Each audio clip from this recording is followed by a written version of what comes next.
Okay, so another question is about being colorblind. All right, my name is Felicia Follum. I am an artist, traveler. I also like to study things and make YouTube videos. This is my race talk series. You can find me on Instagram as well, Felicia Follum. The hashtag race talk FF is where I'm having some of these conversations there. And this question is, why is it bad to be colorblind? Oh, colorblindness is one of the most frustrating ideas. Like, oh, I don't see race. Then why the crap did you just walk up to me and tell me you don't see race? Like, for real? Um, so first of all, it's a lie. Um, but it also diminishes and like erases all of the uniqueness that people of color have. Uh, there's a lot of beautiful things that Black people have contributed that's just left out of American history, which we talked about last time, just left out of conversations. Um, and so then for your response to be, I don't see race, I don't see color, um, it, yeah, it's a great way to just erase a whole people group in a sense. Yeah, it's really frustrating. I think it's rude.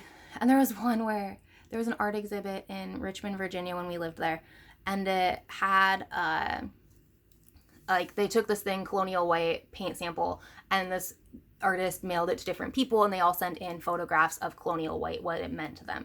And one of the responses was holding it up, and then there were these two white parents with an adopted Black child, and they're like, yeah, these people don't see race. I just talked a little bit about how oftentimes white parents who've adopted Black children, they have to deal with a lot more than like they see race more, and everybody asks them like, is that your real child? And like all these things, like it is very obvious. And so to say like you don't see race, and I think too, like as a Christian, there's this idea in the last book of the Bible, like it's kind of like a revealing of what things will look like, and this great scene of every nation and tongue and every tribe and every people worshiping Jesus. Like there's a sacred beauty to ethnicity and background and cultures. And to say that you don't see color is kind of like saying, I don't really care that you have a unique culture or that you have a unique experience or that you have something unique to offer. Like every group has something beautiful to offer. And so I think that I think there's other people who are responding to this question as well, but it yeah, it just minimizes a lot. It's not helpful.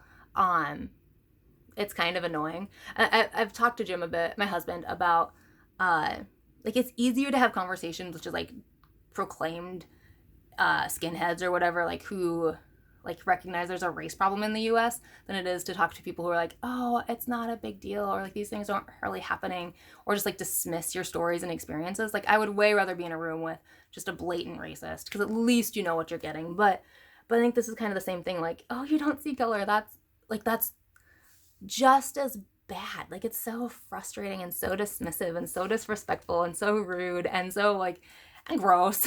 I don't know. So the idea of like I don't see color, not helpful. I'm gonna encourage you, if you're one of those people, just stop. Just stop. You're not being peaceful and whatever. It's you're not helping. Yeah, it's not. It's minimizing all of the beauty that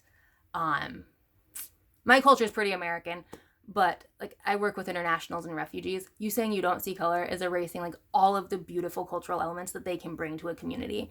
And it's why would you do that? And also you do see color. You do see color. The fact that you need to say that you don't oftentimes proves to me that you do. So my first few videos are not as snarky, but some of these questions I'm like, okay. So anyways, Race Talk series, Race Talk FF on Instagram, and feel free to ask questions below. Yeah, I'll see you guys in the next one.